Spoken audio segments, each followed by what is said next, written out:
Queridos, você pode tomar assento. Eu acredito que nós não vamos demorar essa noite. Porém, nós estamos vivendo um mês muito importante para o Evangelho, né?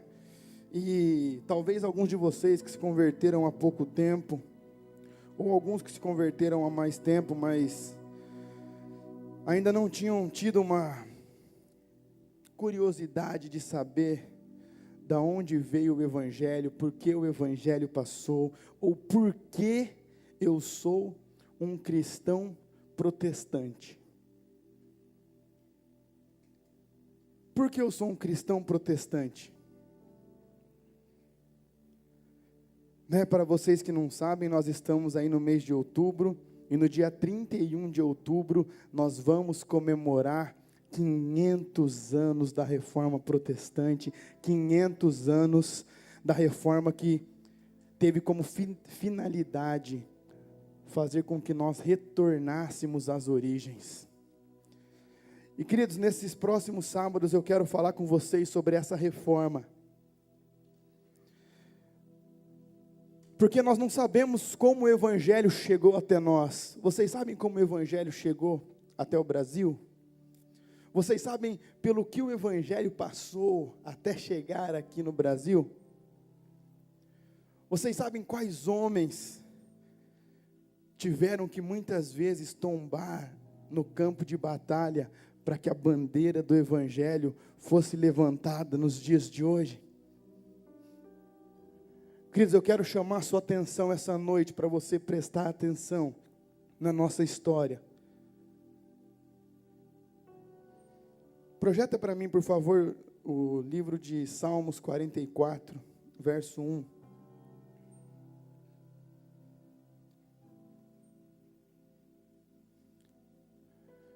Pode colocar na A, por favor.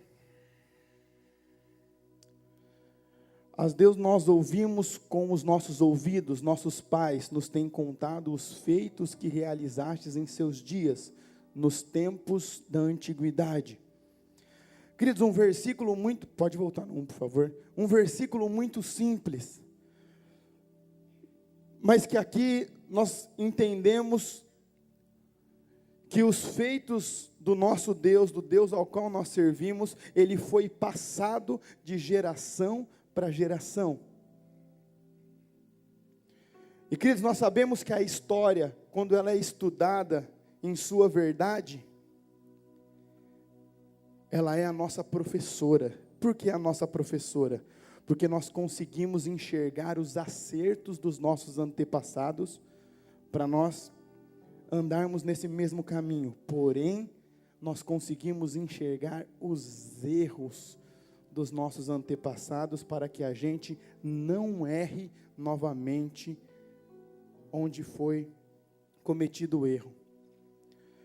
A questão é que nós estamos hoje vivendo no ano de 2017, e infelizmente muitos de nós não temos a curiosidade de saber detalhadamente o que é o Evangelho e como o Evangelho chegou até nós.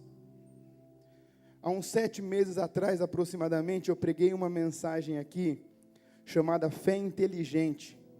E no meio dessa mensagem eu fiz uma pergunta: quantos aqui estavam convertidos há mais de um ano? E depois eu fiz uma segunda pergunta: quantos de vocês que se converteram há mais de um ano já leram a Bíblia toda pelo menos uma vez? E nós tivemos menos de 30% do auditório que levantou a mão. E queridos, isso não é por nós, mas o Evangelho de um modo geral, em todo o Brasil, conforme nós formos decorrendo aqui as histórias, os anos, conforme foi passando, nós vamos entender isso. Mas hoje nós andamos por relativismo, né? Nós temos preguiça de ler. E aí o que acontece? Nós olhamos uma manchete lá na Rede Globo, nós olhamos uma manchete no Jornal Nacional. Vou dar um exemplo aqui simbólico para vocês entenderem. Olha só, o Lula é inocente de todas as acusações. Aí você lê aquilo, aí você começa a ligar, não, mas ele estava sendo condenado por causa disso, disso, disso. Aí você já sai e fala para outro assim, cara, você viu que o Lula é inocente de tudo isso? Só que aí, às vezes, lá no final da matéria, no meio da matéria, está assim, isso é uma brincadeira. Só que até uma pessoa olhar isso e ler isso e falar assim, gente, isso é uma brincadeira, isso é uma mentira. Milhares de pessoas já estão sabendo que o Lula era inocente das suas acusações. Pastor, como você sabe disso? Simples, nos grupos de celulares. Solta alguém lá, viu? Põe uma foto qualquer e fala assim, olha, essa moça aqui tem uma que roda faz uns 3 anos já. Essa moça aqui foi sequestrada, por favor, divulguem para que a família possa encontrá-la. Aí você olha a fotinha dela e fala, nossa, de novo essa foto aqui. Já recebi quantas vezes isso?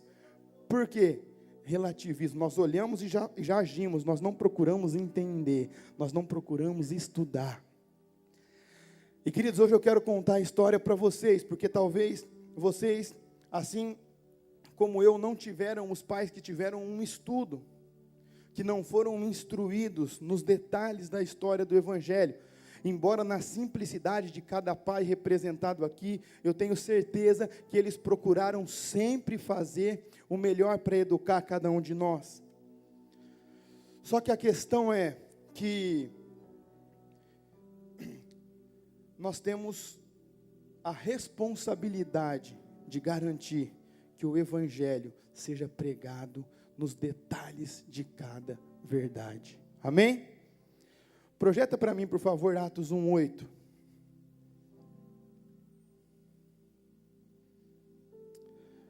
Mas recebereis poder ao descer sobre vós o Espírito Santo, e ser-me-eis testemunhas, tanto em Jerusalém, como em toda a Judeia e Samaria, e até os confins da terra.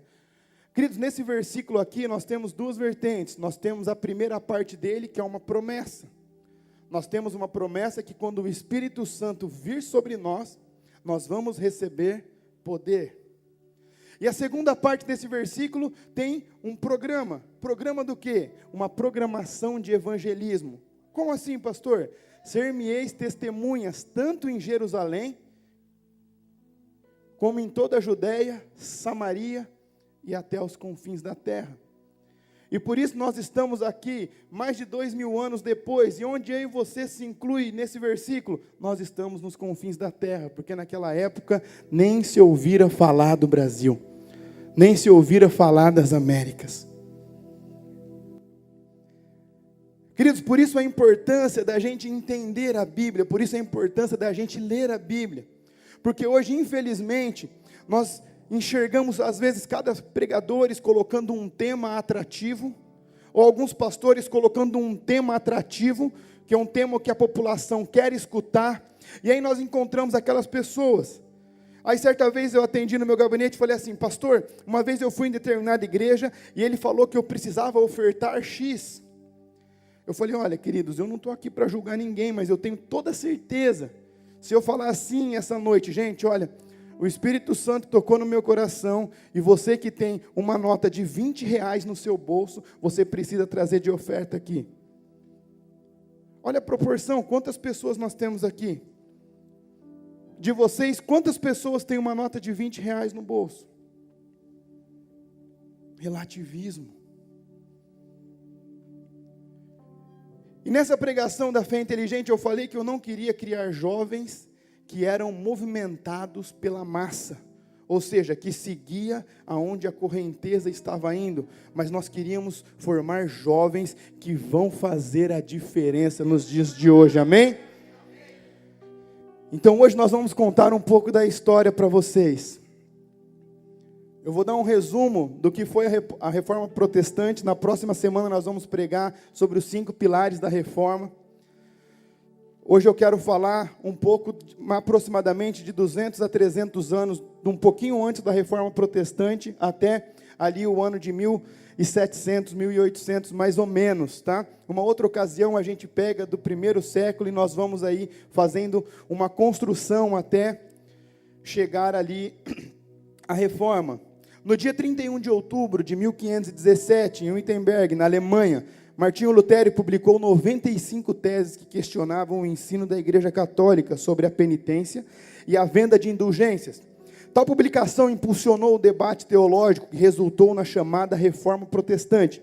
Foi dali que surgiram igrejas reformadas, sob lideranças de alguns reformadores, como Zwinglio, Guilherme Farel, João Calvino, John Knox e outros reformadores. O principal objetivo da reforma foi trazer a igreja de volta às Escrituras e ao Evangelho pregado pelos apóstolos. Para isso, os reformadores estabeleceram 5 doutrinas chaves. Somente a fé. A fé é o único meio pelo qual podemos ser justificados por Deus. Segunda, somente as Escrituras. A Bíblia é a única regra de fé e prática. Terceira, somente Cristo. Há somente um mediador entre Deus e os homens, Jesus Cristo. 4, somente a graça. A graça de Deus é a única fonte ou causa eficiente da salvação. 5, glórias somente a Deus. Somente Deus é digno de ser adorado e tudo deve ser feito para glorificar o seu nome. E o nosso grande desafio hoje é aprender isso, ensinar os princípios que nós tivemos na reforma. Queridos, eu quero começar a falar com vocês hoje sobre o segundo período da história, que é um período que é do 5º século até o 15º século, ou seja, do século V até o século XV. Em aproximadamente no ano 607, foi onde o papado começou a se corromper.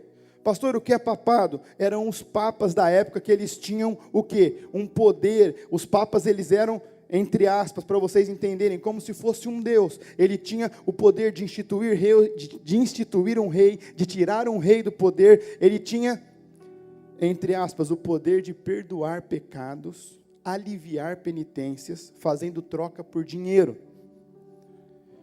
E quando isso começou a se corromper? Quando aconteceu isso? Nesse ano de 600, aproximadamente, até 610, nós começamos a ter desvios doutrinários graves na igreja. Maria passa a ser adorada. Começou a ser chamada como a rainha do céu. Nós começamos a ter o início dos famosos purgatórios. Talvez vocês que já assistiram aqueles filmes mais antigos, vocês enxergaram ali algum momento em que tinham esses purgatórios. Começou a ter os perdões dos pecados, a veneração dos santos, começou a surgir outros santos além de Maria. Por isso que hoje você fala assim, pastor, mas o catolicismo não começou em Maria, ela não era o centro ali, ela não era a rainha. Sim, mas por que depois veio Guadalupe, veio São Sebastião, veio tantos outros santos? Por quê? Porque começou a ter uma veneração por santos, ou seja, uma proliferação de santos. E eles começaram a ser adorados como intermediadores entre Deus e as pessoas. E começaram as indulgências. Pastor, o que é indulgências? Queridos, as indulgências eram da seguinte forma. Tinha lá o confessionário, e aí você vinha confessar os seus pecados. E começou a ser vendida uma famosa tese de perdão dos pecados, que são as indulgências. Ou seja, exemplo, nos dias de hoje, se você me der R$1.000, você está perdoado por 1 ano dos seus pecados. 1 ano você está perdoado. Se você me der R$10.000, você está perdoado por 10 anos. E se você me der R$100.000, você já está perdoado aí até o final da sua vida. Você pode pecar à vontade que você já vai estar perdoado. E queridos, as pessoas começaram a acreditar nisso. Por quê? Porque a Bíblia foi tirada do meio do povo. E a igreja começou a crescer muito politicamente e economicamente. Mas o desastre foi que a igreja começou a se degenerar espiritualmente, não foi percebido. Então a Bíblia não era mais a regra de fé, não era o manual de fé. O manual de fé era o que a igreja determinava. Ou seja, o que eu falasse era a doutrina aqui. Nós não tínhamos a Bíblia ali para ser consultada, para ser examinada. O povo não tinha acesso à palavra de Deus. E queridos, começou a se corromper muito, muito, muito mesmo.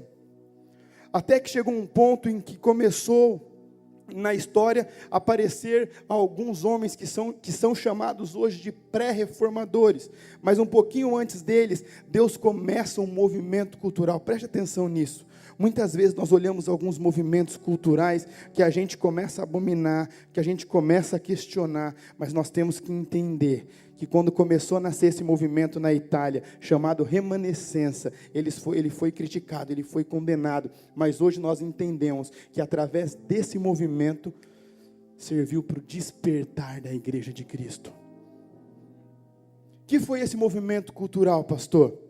Esse movimento cultural, eles começaram ali a formar algumas classes, ou seja, antes a economia ela era controlada pela igreja. A igreja dominava tudo, o dinheiro ficava concentrado na igreja. Só que lá começou a criar um grupo chamado burguesia. Eu tenho certeza que se vocês prestaram atenção em uma ou duas aulas da história no colegial, vocês escutaram falar sobre a burguesia. E essa burguesia que começou na Europa, ela foi e tomou a economia da igreja. A igreja era responsável pelas artes. Lembra que nós falamos no último culto que a famosa arte moderna, onde as crianças estavam expostas à pedofilia, a homens nus, e nós começamos a falar que se nós não entendêssemos o nosso papel de evangélico, de discípulo de Jesus, fora das quatro paredes, nós teríamos que engolir a seco alguns acontecimentos dos dias de hoje. Pois é, a igreja era responsável pelas artes, ou seja, se alguém fosse fazer alguma arte, a igreja precisava autorizar. Porém, quantos aqui já escutaram falar de Michelangelo, de Leonardo da Vinci? Quantos aqui gostam de artes? Esses dois homens, eles foram um dos responsáveis por tirar a arte da igreja. Terceiro ponto, a ciência.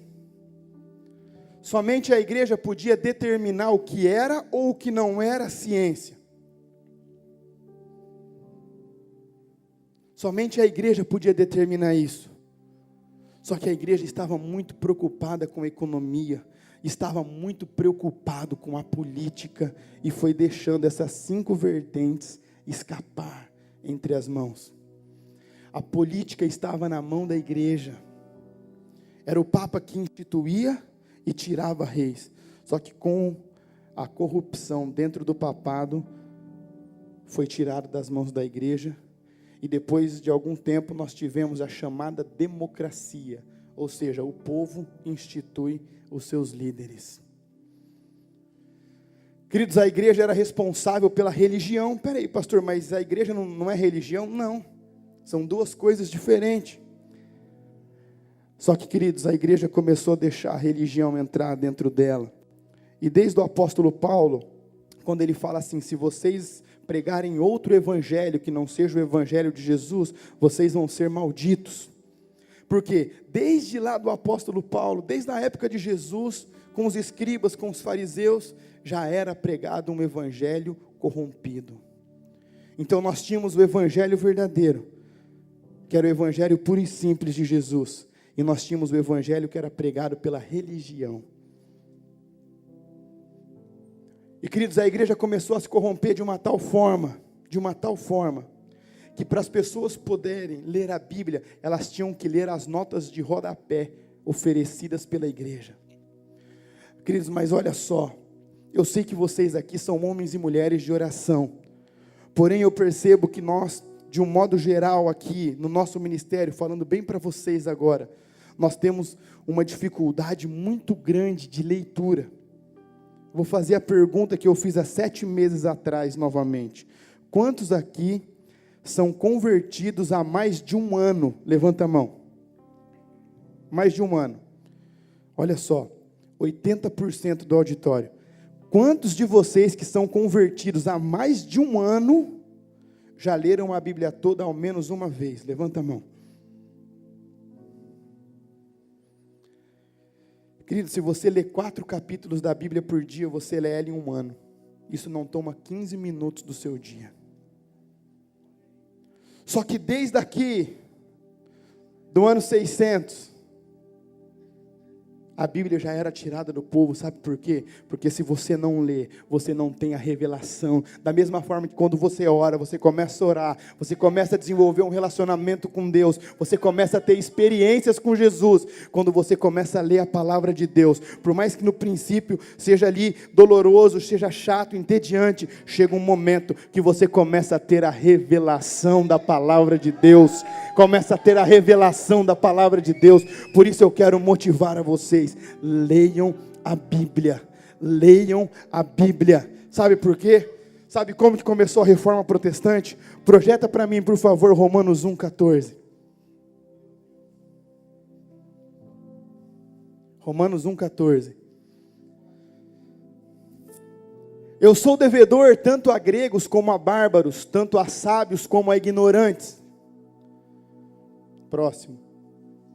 De modo que quando está em mim, estou pronto para anunciar o Evangelho, também a vós que estáis em Roma. Porque não me envergonho do Evangelho, pois é o poder de Deus para a salvação de todo aquele que nele crê, primeiro do judeu e também do grego. Porque no Evangelho é revelada de fé em fé a justiça de Deus, como está escrito, o justo viverá pela fé. Queridos, preste atenção, Martinho Lutero, antes dele ter contato com esse texto, a história diz que ele ficava horas e horas no confessionário confessando os pecados dele para o padre.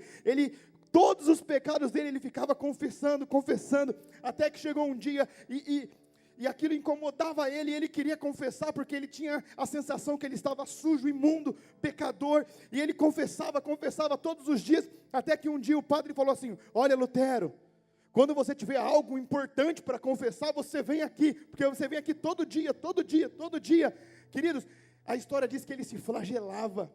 Quantos aqui já viram aqueles filmes, quando as pessoas pecavam, elas mesmas se autopenitenciavam, elas ajoelhavam em milho, em tampinhas, e começavam a se bater. Por quê? Porque ele achava que assim ele seria perdoado, mas quando ele encontrou a palavra de Deus, e ele entendeu que era somente pela fé, ele falou assim: o Evangelho precisa ser pregado a todos, porque é o poder de Deus para a salvação de todos aqueles que nele crê. E queridos, quando isso aconteceu, olha só como que a obra é divina. A igreja estava totalmente corrompida, preocupada com política, estava preocupada com a economia, e se esqueceu do principal.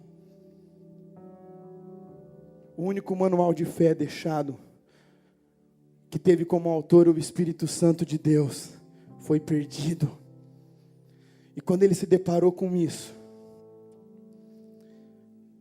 ele não suportando isso, dia 31 de outubro, preste atenção, dia 31 de outubro, ele rompe a hermenêutica que estava acontecendo ali, e ele chega na igreja de Wittenberg, na Alemanha, e ele crava 95 teses de denúncia contra as indulgências e insatisfação naquela igreja. Pastor, mas fala para mim, qual que é o peso disso? Naquela época não tinha rádio, naquela época não tinha jornal, naquela época não tinha internet, não tinha WhatsApp. Então, o que acontecia? Todas as notícias que aconteciam naquela região, elas eram cravadas naquela igreja. Era como se fosse assim: gente, todos os dias aqui, às quartas-feiras, exemplo, nós vamos aqui ler o que aconteceu, ou nós vamos ler o que vai acontecer. E aí nós pegávamos aquelas notícias e nós líamos para o povo ficar informado, para o povo ficar sabendo o que tinha acontecido. E queridos, por que dia 31 de outubro? Porque no dia 1º de novembro era o dia de todos os santos. Mas ele crava aquilo no dia 31, porque ele fala assim: não existe todos os santos, existe apenas um que tem poder para salvar e poder para libertar. E queridos, preste atenção nisso. O Espírito Santo ele começa a levantar os pré-reformadores. E John Wycliffe, na Inglaterra, ele era professor de Oxford, da faculdade, ele começa a entender isso, e ele começa a traduzir a Bíblia para o inglês, entendendo que nenhuma transformação pode acontecer sem que a palavra de Deus seja lida para alguém, sem que a palavra de Deus seja apresentada para que a pessoa possa ter livre acesso àquilo e tomar a decisão própria. Sabe por quê? Jesus, ele não impõe nada goela abaixo. Ele fez o sacrifício dele na cruz por mim e por você. Porém, se você quer ser filho, ele quer ser seu pai. Porém, se você quer continuar sendo criatura, o problema é seu. O sacrifício ele já pagou, ele já rasgou os véus e você tem livre acesso na presença dele. Querido, só que o que aconteceu? Quando começa um movimento da igreja, o que acontece? Perseguição. E John Wycliffe, ele começou a ser perseguido. E ele começou a ser perseguido a tal ponto, que para ele não ser morto, ele precisou fugir. Só que, queridos, os seus discípulos lollardos, eles concluíram a tradução da Bíblia pelo inglês. Mas preste atenção, se você não quiser ser um homem ou uma mulher levantada pelo Espírito Santo, ele vai achar alguém que tenha um coração disposto a pregar o Evangelho. E lá na Boêmia, ele levanta John Huss, que quando ele começou a ler os livros de John Wycliffe, que ele já tinha escrito, e ele começou ali a ter contato com a palavra de Deus, ele se levanta e começa a pregar com poder, ele começa a denunciar os excessos da igreja também, ele começa a denunciar a corrupção no meio dos papas, e queridos, sabe o que acontece com ele? Ele não conseguiu fugir, ele foi preso, e aí falavam para ele assim: olha, você vai negar isso que você está pregando, você vai desfalar isso, você vai negar tudo isso que você está falando. Ele falou assim: eu não vou negar, eu não vou voltar atrás, porque as pessoas precisam saber que eles têm acesso à palavra de Deus. Queridos, colocam ele numa fogueira e começam a queimar ele em praça pública. E quando o corpo dele já estava sendo queimado, ele grita, ele fala assim: hoje vocês estão matando um ganso, porém vocês vão ver que Jesus, o Espírito Santo, ele vai levantar um cisne, e vocês não vão conseguir matar. E queridos, ele chega, presta atenção no que está acontecendo. Nesse momento da reforma protestante, precisou uma pessoa ter coragem e ir lá enfrentar o sistema, e todo mundo começou a despertar, começou a pipocar, homens e mulheres dispostos a pregar o Evangelho. E queridos, preste atenção nisso, lá em Florença, debaixo da barba do Papa, Deus levanta Jerônimo Savonarola, que começa a pregar com poder dentro da casa do Papa. Só que ele não teve a mesma sorte de John Wycliffe, assim como John Huss, ele foi morto, porque ele não negou a crença dele, e virou um mártir da história. Queridos, preste atenção, se você é um daqueles que ficam acuados na escola ou na faculdade, quando as pessoas falam que você é um crente, quando falam que você é um evangélico, que incomoda, que você é um crente chato, que você é um crentinho, que você é fraco. Queridos, deixa eu falar uma coisa para vocês: se esses homens de Deus não tivessem se levantado, não era só o evangelho que está perdido, era toda a nação e está escrava de um sistema. Queridos, preste atenção no que foi a reforma protestante. Preste atenção, porque você é um cristão protestante, porque você não aceita o que está diferente das escrituras sagradas, porque o seu único manual de fé é a Bíblia. Queridos, preste atenção nisso. Vocês precisam entender que vocês têm que ler a palavra de Deus. Isso tem que fazer parte da prática diária de vocês. Da mesma maneira que a oração é importantíssima, é fundamental, a leitura da palavra também é. E queridos, preste atenção. Em 1521, Lutero, que foi lá e cravou em 1517 essas 95 teses, ele é convidado para estar diante do imperador e líderes religiosos a negar tudo que ele tinha escrito. E queridos, a história conta que nessa noite que antecedia ele estar na presença do imperador, ele não conseguiu dormir. E ele teve uma batalha espiritual tão forte, que ele se arremessava na parede onde ele via o demônio, para que ele negasse e tudo que tinha começado fosse por goela abaixo. Só, queridos, preste atenção.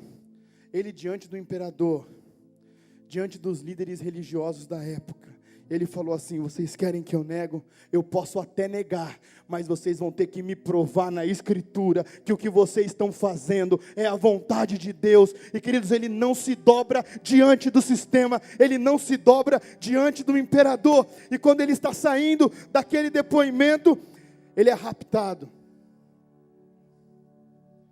Graças a Deus, ele foi raptado por alguns aliados dele, que levaram ele para um castelo na Alemanha, e ele começou a traduzir a Bíblia para o alemão.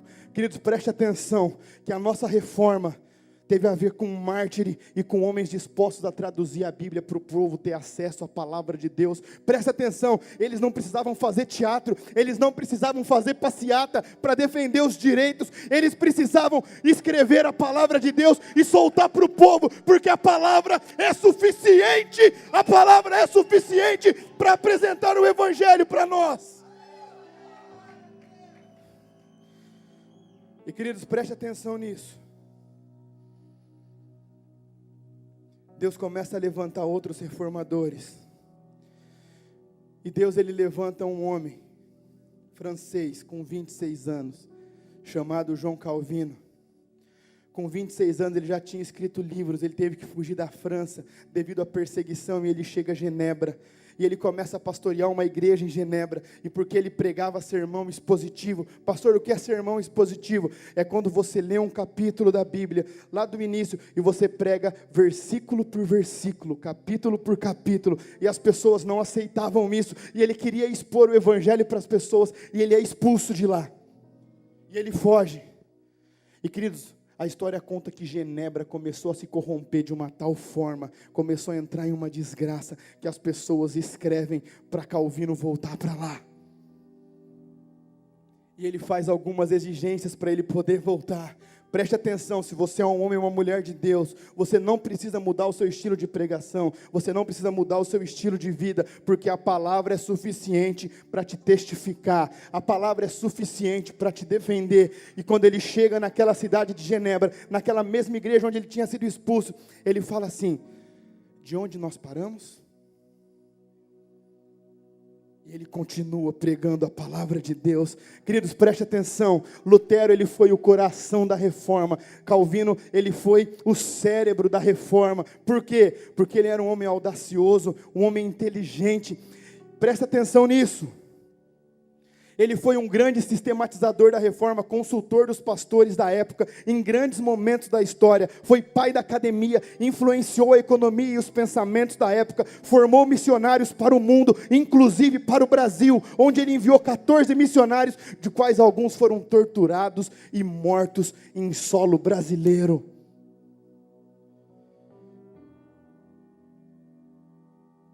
E, queridos, Deus começou a levantar muitos homens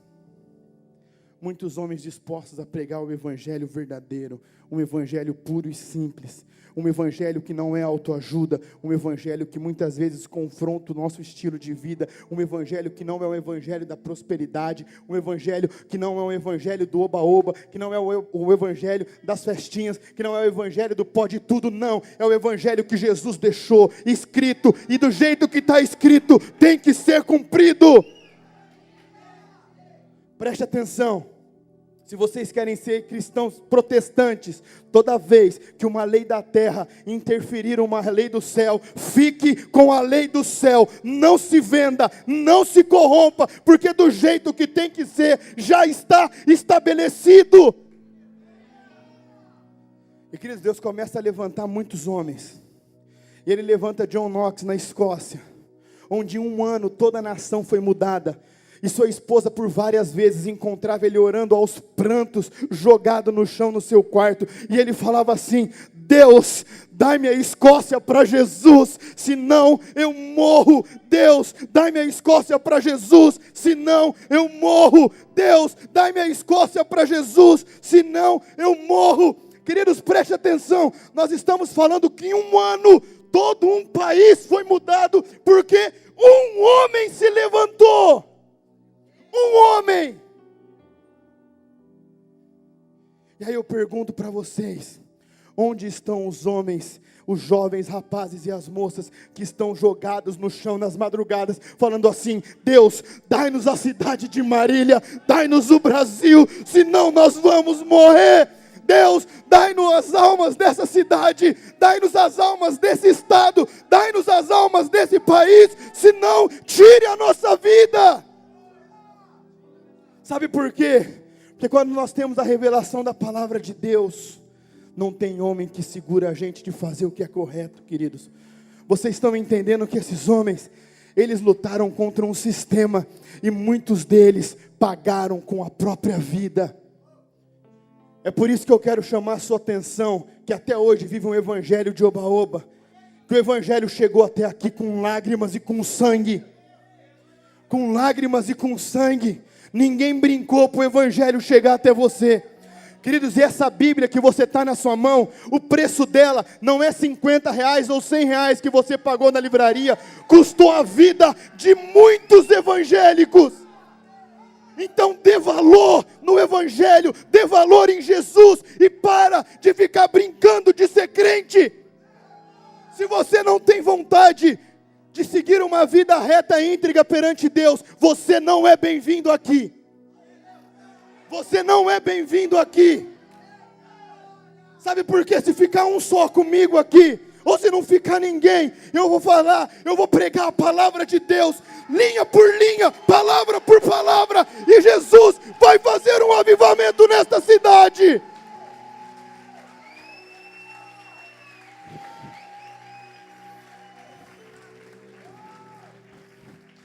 Queridos, nessa época na França, aproximadamente em 1572, teve uma carnificina, onde aproximadamente 70 mil evangélicos foram mortos, de uma forma traiçoeira, na famosa noite de São Bartolomeu. Eles não estavam brincando de ser crentes lá.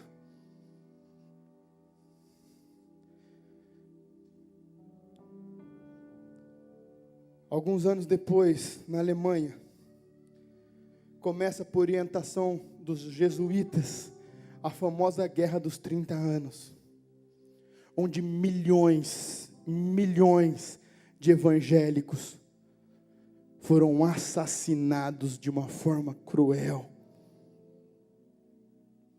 Queridos, mas o que eles não sabem é que quando o sangue de um homem de Deus cai na terra, ele é adubo para o cristianismo, e o que eles pensam que eles estão diminuindo, eles pensam que eles estão parando. O evangelho está se multiplicando, o evangelho está crescendo, o evangelho está florescendo. Queridos, preste atenção, para você estar aqui hoje, muitas pessoas tiveram que morrer. Aqui nós não estamos falando dos apóstolos, aqui nós não estamos falando dos tempos de Jesus, nós estamos falando 1500 anos depois. E hoje nós estamos em um ponto onde as pessoas às vezes mostram um vídeo de alguns egípcios com 5 ou 6 cristãos numa gaiola e afunda no rio ou na piscina, e depois puxa com eles mortos, fica sendo compartilhado no Facebook. Eles são mais alguns representando os milhões que levaram o evangelho a sério. Com os milhões, vocês estão entendendo por que o nome é evangelho protestante? Porque é cristão protestante? É porque quem é cristão de verdade não fica no grupo do oba-oba, paz e amor. Ah, eu não sou, eu não faço, mas eu concordo. Não. Nem que nós tivermos que pagar com a própria vida. Não negocie o evangelho. Sabe por quê? Se as pessoas tivessem negociado esse evangelho, talvez nós não estaríamos aqui hoje. O evangelho chegou no Brasil aproximadamente no ano de 1550 com um grupo de holandeses. E no início teve muita dificuldade para se propagar, porque eles não falavam a língua nossa aqui, eles falavam apenas a língua deles. Queridos, mas eu quero falar para vocês essa noite, a equipe de louvor pode subir. Eu quero falar para vocês essa noite, ninguém que está aqui essa noite pode falar que não tinha conhecimento do que foi o Evangelho de Jesus até hoje. Ninguém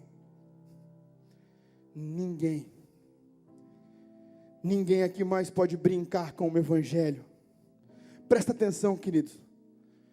O Evangelho não é para ver se você está no mundo pecando ou se você está na igreja. Uma pessoa que tem esse raciocínio é porque não teve revelação do que é o Evangelho ainda. Porque quem tem noção e convicção do que foi o Evangelho, não perde tempo com essas coisinhas, porque tem milhares e milhares de vidas para receber o Evangelho, que é o poder de Deus para a salvação de todo aquele que nele crê. Agora preste atenção, queridos, preste atenção. É claro que eu fiz um resumo de 300 anos aproximadamente, em 45 minutos. É claro que se você for estudar, é claro que se você for ler, nós tivemos muito mais reformadores, nós tivemos muito mais histórias, nós tivemos muito mais mártires, nós tivemos muito mais oposição, nós tivemos muito mais situações, mas que não daria tempo para ficar citando aqui. Como eu disse, na próxima semana nós vamos falar dos 5 pilares da reforma.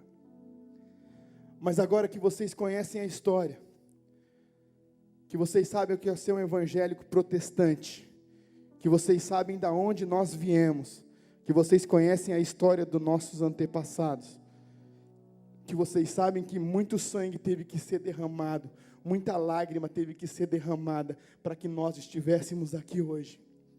Eu quero fazer uma pergunta para vocês. Essa noite, nós precisamos ter uma nova reforma aqui no nosso ministério.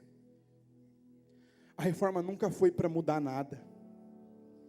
A reforma nunca foi para trazer novidades.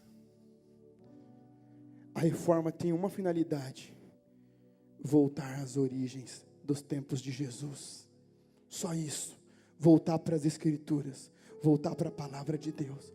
Voltar para a simplicidade. Voltar para um evangelho puro. E queridos, eu já tomei a minha decisão há muito tempo.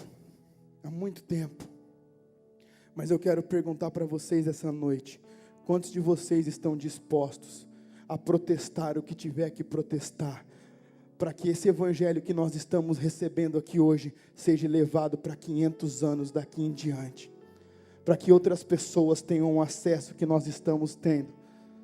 Quantas pessoas estão dispostas a enfrentar um sistema, a enfrentar uma oposição?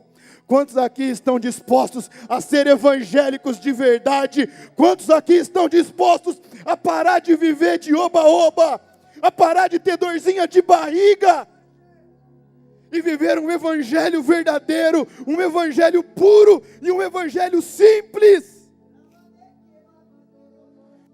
Queridos, a minha oração essa noite é para que o Espírito Santo nos convença e nos dê força, para que nós possamos levar o evangelho para as próximas gerações.